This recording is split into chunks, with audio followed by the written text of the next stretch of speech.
इसके अलावा अगर बात करें तो ऐसे नज़ारे भी देखे जहां हल्दी की रस्म के बाद जो है महिला सीधे जो है यहाँ आती है मतदान केंद्र में और मतदान करती है। यही वे खूबसूरत तस्वीरें हैं जो इस लोकतंत्र के महापर्व को वो दर्जा देती हैं जो हमारे संविधान में कहा गया है कि भारत सबसे बड़ा लोकतंत्र है। और क्यों है, शायद यही तस्वीरें हैं। हम बात करने जा रहे हैं आज छत्तीसगढ़ की तीनों सीटें जहां मतदान हो रहा है। जैसा कि आप सभी जानते हैं, राजनांदगांव, महासमुंद और इसके अलावा कांकेर। मेरे साथ आज खास मेहमान हैं चर्चा करने के लिए। जो हॉट सीट है राजनांदगांव, मैं इस पर ज्यादा चर्चा करूंगा। मेरे खास मेहमान हैं रूपेश दुबे, कांग्रेस के प्रवक्ता हैं। रूपेश जी, स्वागत है आपका। सबसे पहले तो बात छत्तीसगढ़ की जो 3 सीटें हैं उनसे शुरुआत ना करते हुए सबसे पहले मैं ये कहूंगा कि आपने जो राजनांदगांव में भूपेश जी पूर्व सीएम को मैदान पे पार्टी ने उतारा, किस तरीके का माहौल इसके बाद बना और क्या एक परिदृश्य आप देख रहे हैं?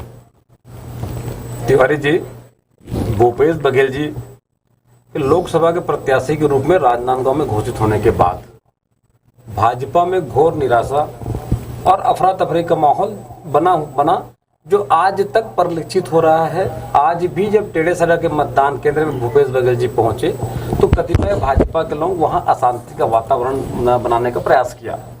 भूपेश बघेल जी ने अपने 5 वर्ष के कार्यकाल में कांग्रेस सरकार छत्तीसगढ़ में रही और जिस प्रकार से उन्होंने ग्रामीण अर्थव्यवस्था को मजबूत किया और कांग्रेस के राजनांदगांव में जितने भी लोकसभा चुनाव के लड़ने के इच्छुक थे उन्होंने और संगठन ने भूपेश बघेल जी के नाम पर सहमति जताते हुए उनको पार्टी हाईकमान के द्वारा प्रत्याशी घोषित करने की जो मांग की और पार्टी हाईकमान ने भूपेश बघेल जी को प्रत्याशी के रूप में उतारा जी। और लगातार देखिए अल्प समय में भीषण गर्मी में और पानी बरसात होने के बाद भी तमाम तरह के मौसमी माने बाधाएं आने के बाद भी भूपेश बघेल जी ने 421 से अधिक गांवों का दौरा किया।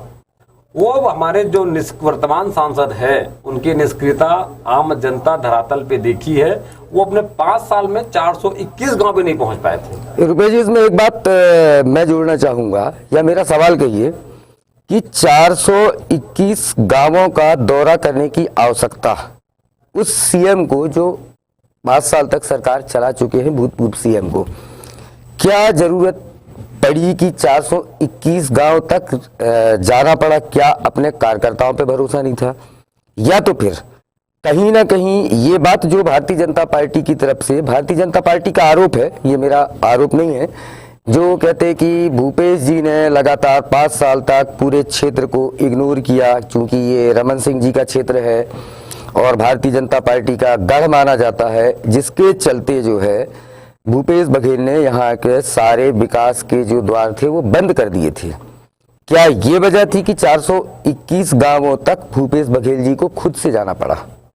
देखिए, ये भूपेश बघेल जी की सहृदयता है। उन्होंने अपने सार्वजनिक मंचों में कहा कि मैं जो कि चुनाव लड़ रहा हूं और चुनाव में जनता सर्वोपरि होती है, तो जनता का समर्थन, जनता का आशीर्वाद और जनता का वोट के लिए चाहे कोई भी कितने भी शीर्ष पदों में व्यक्ति पहुंच जाए, जब उसे लोकतंत्र में, जब उनके लोकतंत्र के निर्वाचन में जाना है तो उनको आम जनता के बीच जाना चाहिए। ये उनका मूल मंत्र रहा, मूल उद्देश्य रहा, मूल भावना रही, जिसके अंतर्गत वो वो अधिक से अधिक ग्रामों में और जाना चाहते थे। जी, ये खूबसूरती भी है रुपेश, सहृदयता है। जी जी जी, लोकतंत्र में मतदाता सर्वोपरि होता है, इसलिए वो ज्यादा से ज्यादा मतदाताओं के बीच जाने के मूल मंत्र के साथ उन्होंने ये कार्य को किया। मैं आपसे जानना चाहूंगा दुबे जी कि स्थानीय मुद्दे की जैसे ही बात आती है, सबसे पहले एक चाहे भारतीय जनता पार्टी हो या फिर कांग्रेस पार्टी हो, दोनों ही पार्टियों में स्थानीय